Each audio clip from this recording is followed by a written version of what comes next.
हाल ही में जब नताशा और हार्दिक पांड्या के डाइवोर्स की खबर आई थी तो सारे न्यूज चैनल्स और सोशल मीडिया प्लेटफॉर्म्स पर ये खबर आने लग गई थी कि हार्दिक पांड्या को 70% ऑफ हिज प्रॉपर्टी अपनी वाइफ के नाम करनी पड़ गई एज एन एलिमनी। हालांकि ये खबर अफवाह थी, एक एलिमनी वाली अफवाह थी। डाइवोर्स की बात तो सच थी। जब बिल गेट्स और मेलिंडा के डाइवोर्स हुआ तो मेलिंडा को $76 बिलियन मिले as a massive settlement.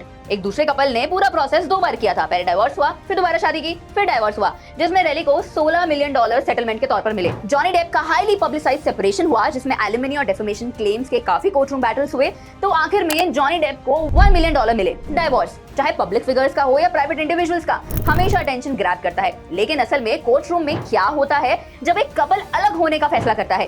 Settlements कैसे डिसाइड होते हैं और एलिमनी कैसे कैलकुलेट होती है? इन्हीं सारे सवालों के जवाब आज की वीडियो में हम जानेंगे। तो वीडियो को अंत तक जरूर देखना और चैनल को सब्सक्राइब करना मत भूलना, क्योंकि ये तो आपके लिए बिल्कुल फ्री है। ये एलिमनी है क्या? एलिमनी या मेंटेनेंस एक लीगल अरेंजमेंट है जहां एक स्पाउस दूसरे स्पाउस को सेपरेशन के बाद फाइनेंशियल सपोर्ट देता है।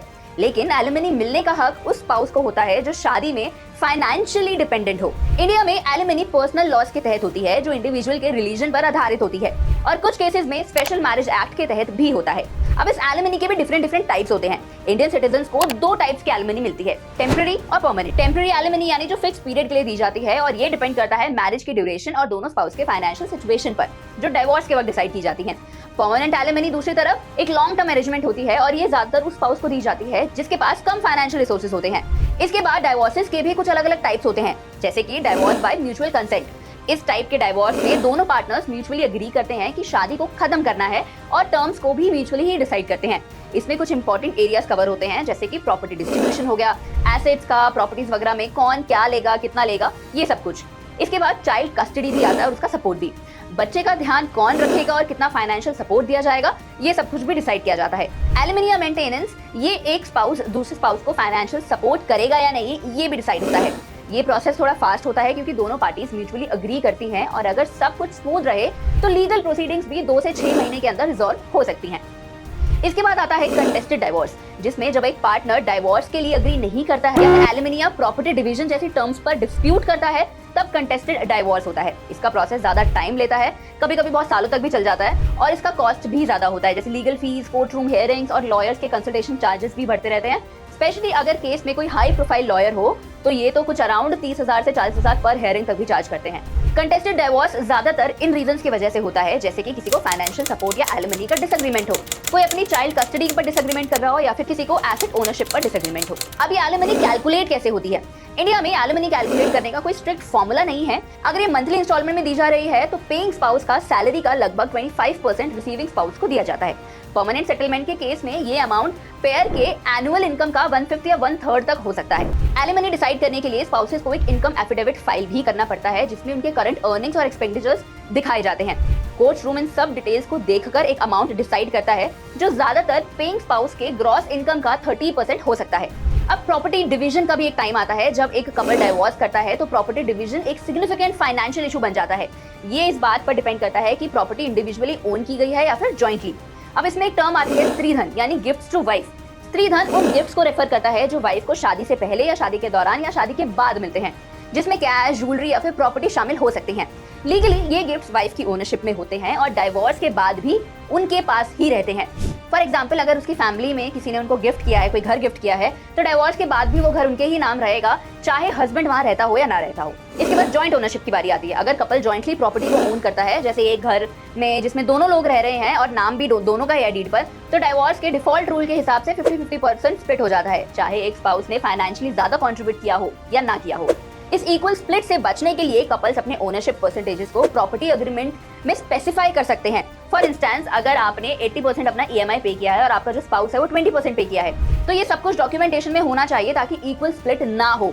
इसके बाद बेनामी प्रॉपर्टी। अगर हस्बैंड अपनी वाइफ के नाम पर प्रॉपर्टी खरीदता है बिना वाइफ के फाइनेंशियल कंट्रीब्यूशन के, तो हस्बैंड अपनी EMI कंट्रीब्यूशन रिकवर कर सकता है अगर ये प्रूव कर सके कि परचेज उसके फंड से किया गया है।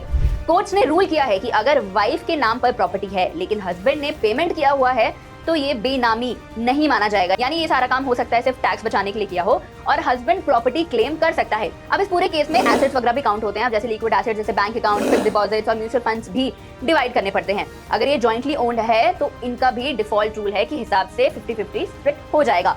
जब तक स्पेसिफिक ओनरशिप परसेंटेज मेंशन ना किया हो। इंडिविजुअल्स अकाउंट्स को टच नहीं किया जाता है जब तक वो एलिमनी पेमेंट्स को अफेक्ट ना करे। अब एलिमनी रिलीजन बेस्ड भी हो सकता है। इंडिया की डाइवोर्स कल्चर के चलते मैरिजेस और डाइवोर्स लॉज हर रिलीजन में अलग अलग होते हैं। जैसे कि Hindu marriage laws generally gender neutral होते हैं, जिसमें दोनों स्पाउसेस एलिमनी क्लेम कर सकते हैं। वैसे ही पारसी मैरिजेस में भी दोनों पार्टनर्स एलिमनी मांग सकते हैं। लेकिन मुस्लिम और क्रिश्चियन की अगर मैं बात करूं तो वहां पर मैरिजेस में ज्यादातर हस्बैंड को वाइफ को फाइनेंशियली सपोर्ट करना पड़ता है डाइवोर्स के बाद भी। अब बात कर लेते हैं कि एलिमनी कैलकुलेट करते हुए किन फैक्टर्स का ध्यान रखना चाहिए। अब इसमें इंक्लूड होता है जैसे कि दोनों स्पाउसेस का मंथली इनकम, शादी से हुए बच्चे और एलिमनी सीकिंग स्पाउस का रीजनेबल एक्सपेंस कितना है। इंडिया के लॉ के हिसाब से डाइवोर्स के बाद भी बच्चों का मेंटेनेंस देना जरूरी होता है, खासकर अगर बच्चा 18 साल से छोटा है। अगर कस्टडी वाइफ के पास है तो भी फादर को बच्चे की अपब्रिंगिंग के लिए फाइनेंशियल सपोर्ट देना पड़ता है। कितना सपोर्ट दिया जाएगा ये कई फैक्टर्स पर डिपेंड करता है, जैसे फादर की इनकम कितनी है और बच्चे की जरूरतें क्या हैं। अगर बच्चा 18 साल से बड़ा भी हो जाए तब भी अगर वो खुद को सपोर्ट नहीं कर सकता है किसी इलनेस या एजुकेशन की वजह से, तो भी फादर का सपोर्ट देना पड़ता है। अब जेंडर रूल्स और चेंजिंग वर्क फोर्स के ऊपर भी सारी चीजें डिपेंड करती हैं। भले ही जेंडर रूल्स मैरिज में इवॉल्व हो गए हों और ज्यादा से ज्यादा औरतें अब वर्क फोर्स में आने लगी हैं, लेकिन इंडिया में एलिमनी प्रपोर्शंस पर इसका ज्यादा असर नहीं पड़ा है। असल में काफी औरतें काम करने लगी हैं, लेकिन वेज गैप अभी भी एग्जिस्ट करता है, जिसमें ज्यादातर मर्दों का इनकम औरतों से ज्यादा है। इस वजह से हस्बैंड्स अभी भी एलिमनी ज्यादा अमाउंट में देते हैं। चलिए अब एक एलिमनी लॉ का कंपैरिजन देख लेते हैं इंडिया और यूएस में। यूएस में कपल्स प्रीनप एग्रीमेंट्स कर सकते हैं शादी से पहले, जिसमें डाइवोर्स के केस में एसेट्स और एलिमनी कैसे हैंडल होंगे ये सब कुछ डिसाइड किया जाता है। इंडिया के कॉन्ट्रास्ट में यहाँ एसेट्स के इक्वली पूल करने का कॉन्सेप्ट नहीं होता है। जैसे अगर घर या गाड़ी जो भी शादी के दौरान खरीदे गए हैं उन्हें ऑटोमेटिकली इक्वली स्प्लिट नहीं किया जाता है। लेकिन 2023 में मद्रास हाई कोर्ट ने एक लैंडमार्क रूलिंग दी थी, जिसमें हाउसवाइफ को सेपरेशन के दौरान हस्बैंड के प्रॉपर्टी का इक्वल शेयर दिया गया। ये एक ग्राउंड ब्रेकिंग डिसीजन था जो रिकॉग्नाइज करता है कि हाउसवाइफ भी शादी में सिग्निफिकेंट कंट्रीब्यूशन करती हैं। डाइवोर्स फाइनेंशियली बहुत ड्रेनिंग प्रोसेस हो सकता है, इसीलिए शादी से पहले अपने आप को फाइनेंशियली सिक्योर करना समझदारी होती है। जैसे कि आप ट्रस्ट एज एन ऑल्टरनेटिव को प्रीनप ले सकते हैं, क्योंकि प्रीनप एग्रीमेंट इंडिया में लीगल नहीं है। फैमिली ट्रस्ट क्रिएट करने में आप अपने एसेट्स को प्रोटेक्ट करने का एक बेहतरीन तरीका अपना सकते हैं। प्रीनप एक ऐसा एग्रीमेंट होता है जो कपल शादी से पहले अपने एसेट्स की ओनरशिप को डिसाइड करते वक्त लेता है। इन केस मैरिज फेल हो जाती है तो इंडिया में प्रीनप्स का लीगल बैकिंग नहीं है। सिर्फ गोवा में पोर्चुगीज सिविल कोड अप्लाई होता है जहां ये वैलिड होता है। इसके बाद आप अपना विल भी अपडेट कर सकते हैं। डाइवोर्स के दौरान अपना विल अपडेट करना जरूरी है ताकि आपके एसेट्स वैसे डिस्ट्रीब्यूट हों जैसे आप चाहते हैं। फिर आती है क्रेडिट स्कोर प्रोटेक्शन की बारी। जॉइंट लोन्स या फिर अकाउंट आपके क्रेडिट स्कोर को अफेक्ट कर सकता है। अगर आपका एक्स स्पाउस पेमेंट नहीं करता है तो ऐसे केस में अपना नाम उस अकाउंट से हटा लेना चाहिए। फिर टर्म इंश्योरेंस की बारी आती है। अपने इंश्योरेंस पॉलिसीज को अपडेट करना और अपने एक्स स्पाउस को बेनिफिशियरी लिस्ट से निकाल देना भी एक बेटर सॉल्यूशन हो सकता है। तो ये था पूरा एक मामला कि कैसे इंडिया में डाइवोर्स होते हैं और कैसे आप उनको फाइनेंशियली मैनेज कर सकते हैं। आपका इस बारे में क्या ख्याल है मुझे कॉमेंट सेक्शन में जरूर बताना। मैं मानसी मिलती हूँ आपसे अगली वीडियो में।